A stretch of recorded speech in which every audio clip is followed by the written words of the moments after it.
Hey, it's Nicole. Welcome back to the show. So excited to have you today listening in and meeting our new friend, Tom Jackobs. Tom has been an entrepreneur for 30 plus years. He's definitely had more failures than successes, and he wouldn't have it any other way. Because if we're honest, folks, we've all had more failures than successes. And I love that he's so upfront about it. Tom owned a fitness business for 9 years before he became the impact pilot. And now he helps entrepreneurs generate more income through better sales strategy and using stories to tell. And guess what? He knows Chicagoland really well. He went to DePaul University for theater, so he likes to bring some drama and create remarkable storytelling that he can share with the world. And it makes sense that here in the second city, he learned a bit about that.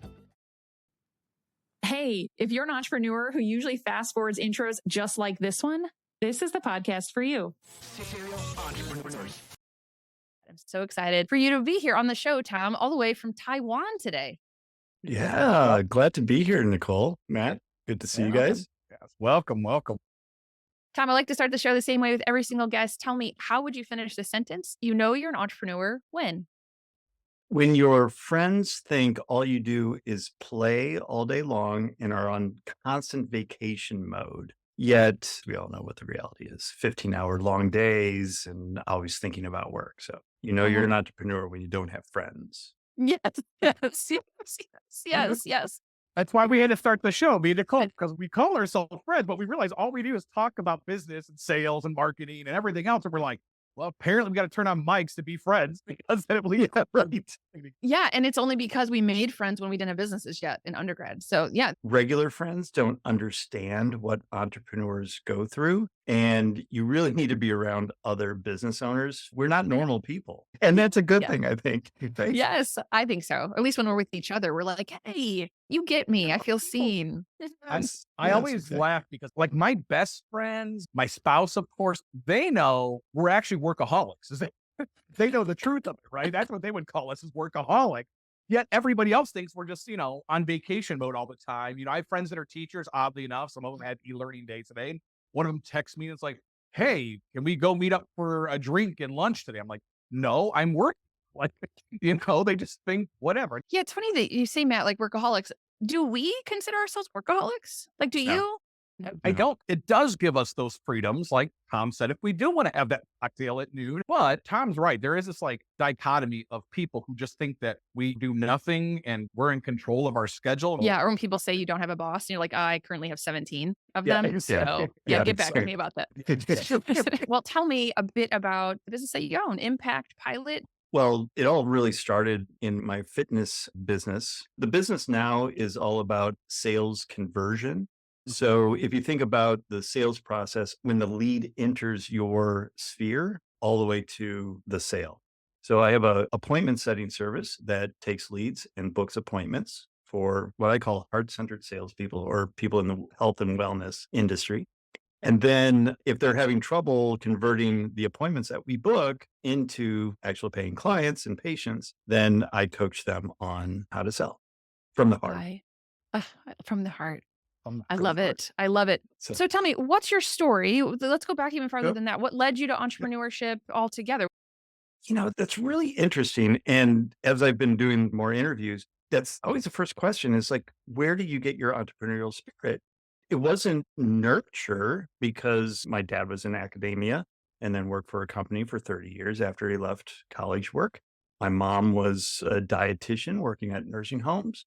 And she was more of a consultant, so a little bit of an entrepreneur there, but like I had no role models of what an entrepreneur was. It all kind of started when I had a paper route in elementary school.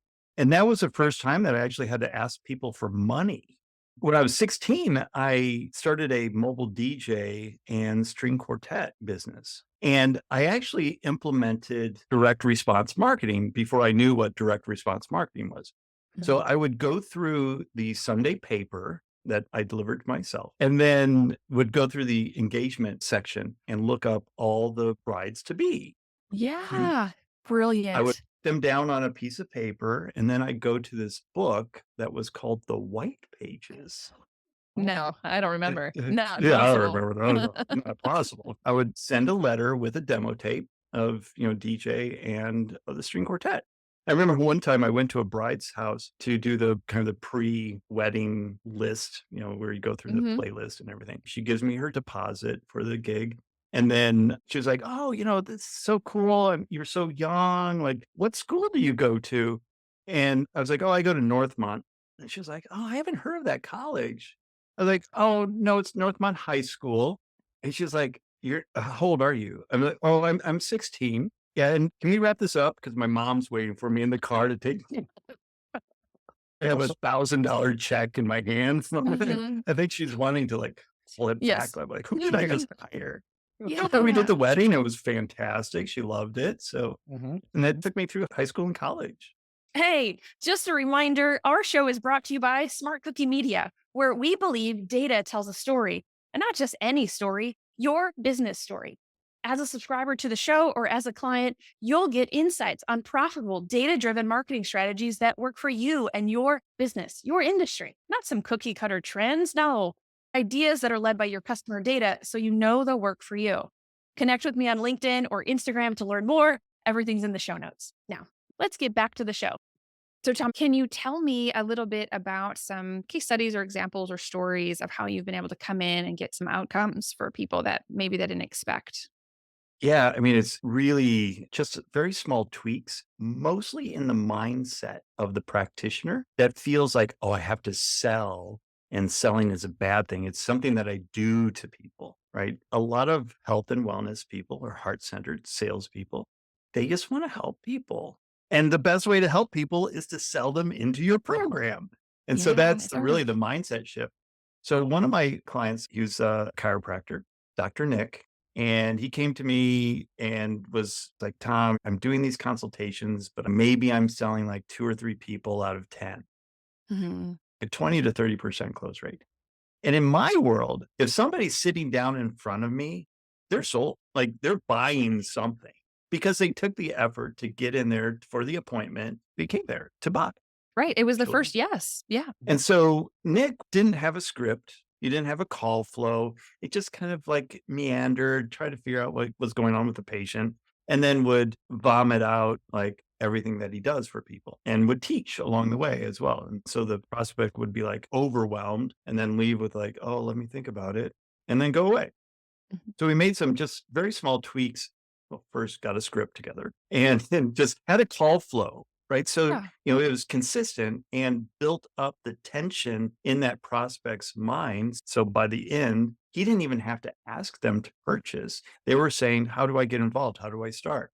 We went from 2 out of 10 to 7 out of 10 in 2 months. Tom, can you tell me more about a really interesting word? You said the word building up that tension. How do we build tension to the point where, as you said, by the end of it, they're asking you, how do I buy? How do I sign up? What's the next step? Can you elaborate a Good. little more on that? I'm glad you caught that. In sales, there's really 5 parts to the sales conversation. Rapport building, of course, is always starts it off. Then the questioning phase. Then we go into mirror, and then we present our offer or present what we do, and then we close the deal. The questioning is where you're starting to build the tension. And I have a very simple framework that I take people through. It's called what, why, what, why. So the first is, what do you want to accomplish or what inspired you to pick up the phone and have a consultation with me? What's your goal? So you want to establish what's the promised land look like for that prospect. Then the why is that important to you? And this is important to take that prospect down the road of the emotional response to why it's important for them to achieve that goal. And when you're digging deep into that why, you're also understanding what the pain is that they're in right now. And more importantly, they're verbalizing what their pain is. So that's the first what why. The second what why then is what have you tried before or what are you trying now to accomplish that goal?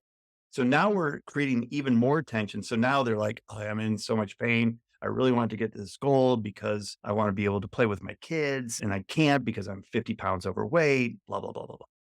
And so then you go, "Well, what are you doing now to try to reach that?" "Oh, well, nothing right now." Or they'll say, "I did Jenny Craig, I did Weight Watchers or CrossFit or whatever." And then you like, "Well, clearly that's not working, right? Because you're here right now." So that's building up tension. And then we really hit it with the last why, which is why is now the right time for you to make a change? And so through this, you're just asking those questions and it's like this internal struggle. And then you relieve a little bit of that tension by mirroring back what you heard them say. It's a really good communication skill for everybody to learn anyway. Let me repeat back what I heard you say was, and you just kind of summarize everything, the what, why. And when you do that, you can see this like relief come over their face. That's right. Boy, you are so insightful, Tom. That's when you make the sale is during the questioning phase. Mhm. And then it's up to you to screw it up and not make the sale from that point on.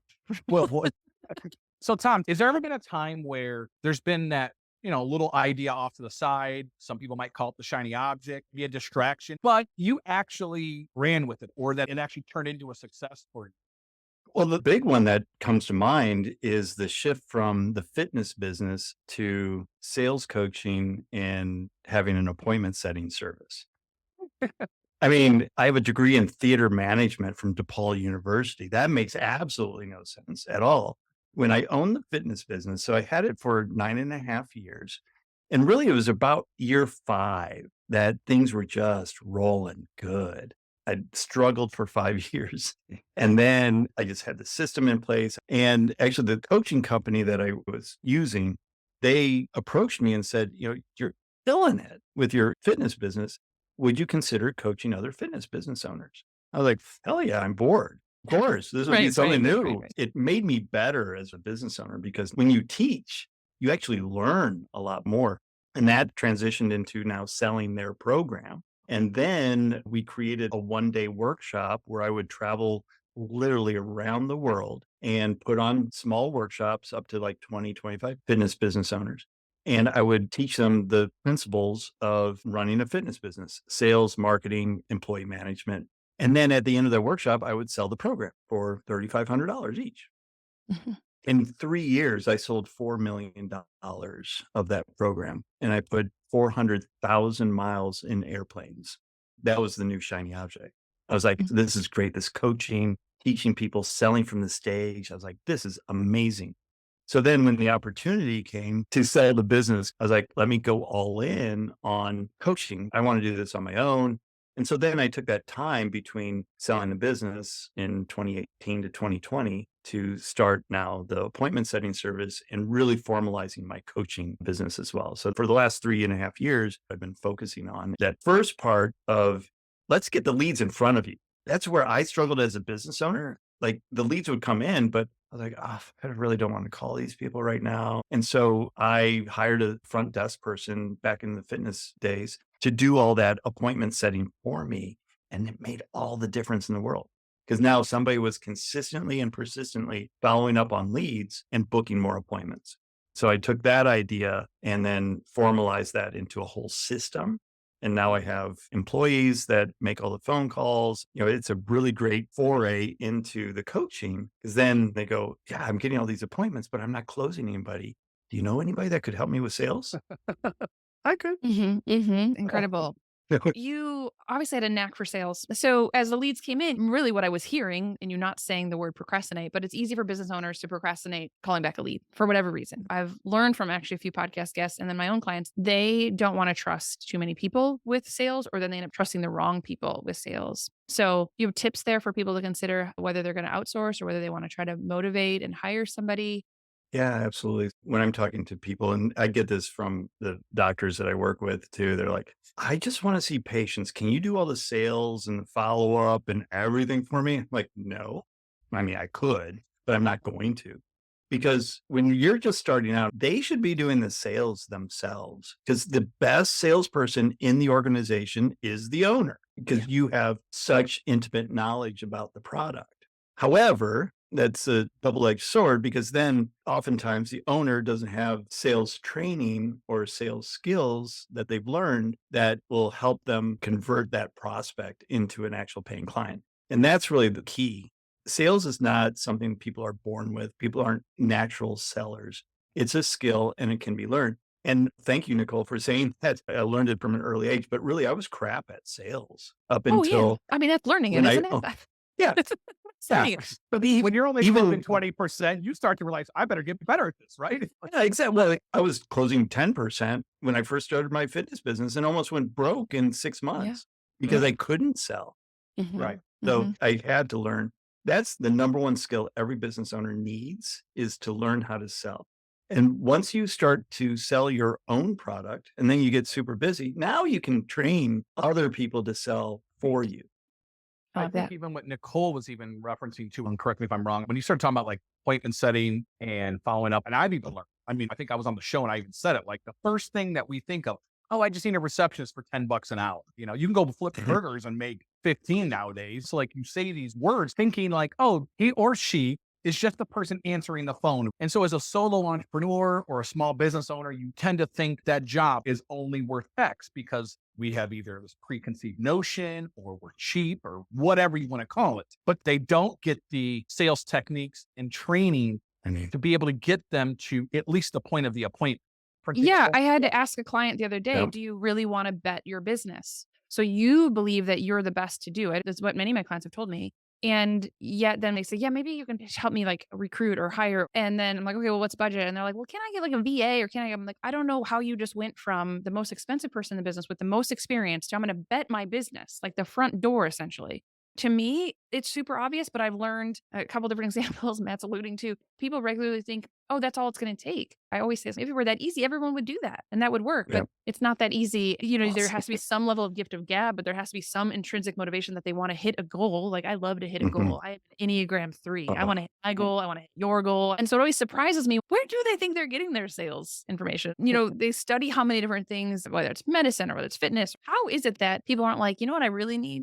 I need to know how to do this. I should probably learn this and figure that out. And if not, I probably should reward, whether that's commission or whatnot, somebody to do it right for me. Yeah. That's what I was Well, wondering. you're How do you find your people? Well, you're clearly an action person. So I went through this training called Banks training for sales. So yeah, Sherry Tree. person. Yep. And so you're clearly a red action, Mhm. but most health and wellness people are nurturers. They're the yellow. Yeah. And so they want the community, they want, everybody to like them and all that. And in their minds, that's a direct conflict with selling somebody. Yeah. But it doesn't Mhm. have to be. And, back to your point about trusting your business to a $10 an hour employee or $5 an hour VA. I mean, it can be You the can wrong do- $50 person. It can also be the it's wrong. right. Yeah, So, I Absolutely. shouldn't quantify it as price, but Yeah. you know what I'm trying to say. Well, Yeah. Yeah. I think the real problem is that the practitioner or the business owner is going, I don't want to do this anymore. I need somebody else to do it for me. And so they'll go hire somebody, they'll have an interview and they say, yeah, I've set appointments before. Yeah, I've done sales before. Great. You're hired. Now go sell for me. And that's the training. That's the level of right. that- right. Yes. I've had these conversations with prospects that ultimately became clients of our appointment setting service. And they're like, they just didn't know what to say. And I was like, well, what kind of training did you put them through? Did you give them a script? What? Well, no, I don't want them to sound scripted. They should just know. I'm like, oh, Oh, I was like, with my appointment setters, we go through like a full 5 days on 2 scripts. That's it. 35 hours Mhm. on 2 scripts. Yeah. We have this AI call sim, which has like been a godsend for us. They designed it for 911 operators. And so we put through scenarios and this AI voice will then throw questions. And so it's really good for just like Yeah. getting the agents ready for conversations. And it's just making them better and more personable on the phone, able to listen. we've kind of danced around it a little bit, Tom, but I do want to ask you, can you find great appointment setters and train them really well virtual out Yeah. overseas? It's always been this like gun shy thing for me in my own practice as an attorney, whether it's accents or whether it's the fact you're overseas or sometimes the cultural differences. And I ask myself, like, will they be able to catch those certain things to convert as well as, say, a born and raised American? You know what I mean? It is easier in my head, at least, to justify operation outsourced than it is sales. Many people have that block. One of the first questions I get is, where are your agents located? And I have 17, 16 are in the Philippines and I have 1 in South Africa. You have the likes of Amazon, Airbnb, all the cable, all the television, all the cell phone companies have their customer service in the Philippines for the most Papa part. John's even now. You want It to call doesn't? local Okay. store to order Papa John's? Yep. You're going to the Nobody Philippines. local Okay. anymore. Mhm. Yeah. DoorDash as well. They've done a really great job of training all the BPO industry Philippines Sure. on culture, on accent, on all that. And English is for the most part the primary language in the Philippines as well. And the accent isn't any different than what you might find in Southern California, Chicago, New York, Miami, Right. Iowa, anywhere in the world. It's all in the training when it really comes down to it. And that's where, when people hire a VA, that's where many fail. And that's where I failed the first time that I hired a VA. Just thinking, well, just do the work. Like, please, just take this off my plate. Yeah. I'm not going to tell you how to do it, but I want it done, and I want it done the way I should do it. Yeah. Right. Yeah. My only Yeah. hang up for a brick and mortar is none of those things. Plus the Filipino culture, my goodness, the work ethic. I mean, they're pretty amazing. They put the rest of most humans I know to shame. The problem that I have is, and I think that there's a couple tech solutions, has been if there is a local brick and mortar, they want a local, and by they, I mean the prospect wants to see a local number come across their phone. And I've Absolutely. seen that like be an issue, but do you have a couple tools for that? Yeah, I have high level. We dial out of there, but even before that, had another system. But you can get a phone number in any area code Yeah. in just Yeah, that's about nice. any country as well. You can get a Twilio number or any of Yes. the cloud phone companies. Yeah. You know how I know this? Because I get the extended warranty call from overseas that says Indiana, shows the number on my phone. It says, Valparaiso, Yes. what do you yes. know? What do you know? Oh, incredible. We already seeded your book coming up, but is there anything else you want us to comment or mention? Yeah, well, I'd love to give your listeners a free gift on how to double their sales in 6 months. And it's the 3 keys to selling. It's a little workbook that I have on my website. So it's tomjacobs.com, TOMJACKOBS.com/3 keys, the number 3 and keys. And Perfect. they can download that workbook. Perfect. We will link it below. Thank you. So generous. I like to double in 6 months. Hey there, busy movers and shakers. I get it. You're out there conquering the business world, hustling day in, day out. Well, guess what? We've got something to amplify your efforts, something that's about to make your entrepreneurial journey even more exciting. Introducing our podcast production services, your ticket to sharing your knowledge and stories without breaking a sweat. We know your time is gold. That's why our team of podcast pros will take the reins, handle all of the behind the scenes stuff. From brainstorming fun topics, introducing you to incredible guests, polishing up those episodes, repurposing your content so you can share among lots of platforms. We're here to turn your ideas into a podcast that's as easygoing as your favorite chat over coffee. Imagine establishing your expertise and your authority, making connections all across the globe in just minutes a month. And the fun doesn't end there. Our data-savvy approach gives you insights that will help you fine-tune your content and connect with your audience even better than before. So join forces with a crew that's as enthusiastic about your podcast as you are about your business. The SmartCookie Media crew. Let your voice resonate, your stories inspire, and your ideas spread like wildfire. Level up your personal brand through the magic of podcasting, whether you choose audio only or video too. Are you ready to dive into podcasting? Your journey to share your knowledge starts right here because it's your voice, your podcast with our expertise. SmartCookie Media, turning your stories into conversations. What is one of the key lessons you've learned as an entrepreneur? Maybe it's something you find yourself saying again and again. Yeah, sales is the key. Every entrepreneur, number one skill that you have to have is how to sell. Even before learning how to market, you need to know how to sell. Yeah, so good. Tom, how would you define your entrepreneurial success? Freedom. And I know that goes against what I said earlier, that all my friends think I'm on a constant vacation, but it is like that because I can pick up at any time. I'm going to the UK next week and have like all this travel, but I still have my process and my work that I do. It's just, how have you designed your business? Is your business supporting your lifestyle, or is your lifestyle supporting your business? So which do you want? Right. I prefer to have the business support the way that I want to live. What's next for you? Do you have an idea percolating? I know you do. So tell me what's coming up for you next year. Well, I have a book coming out. Ah, And a retreat where I will like present the book to, 15 people that will be with me in the Philippines. It's called the Rejuvenation Retreat. But the book is Heart-Centered Selling, A Practical Approach to Sales for the Health and Wellness Industry. I'm workshopping that title. Awesome. Awesome. And we'll be able to find it everywhere books are sold. Absolutely. Amazon. Okay, cool. For sure. Okay, well, if you're listening after February, we will make sure that we find the link for that too and include it in the show notes. Tom, Sweet. thank you so much. Thanks, We appreciate you Tom. being here. Thank Hopefully you. it was fun. You guys were, Yeah. that was so much fun. Really All right. enjoyed it.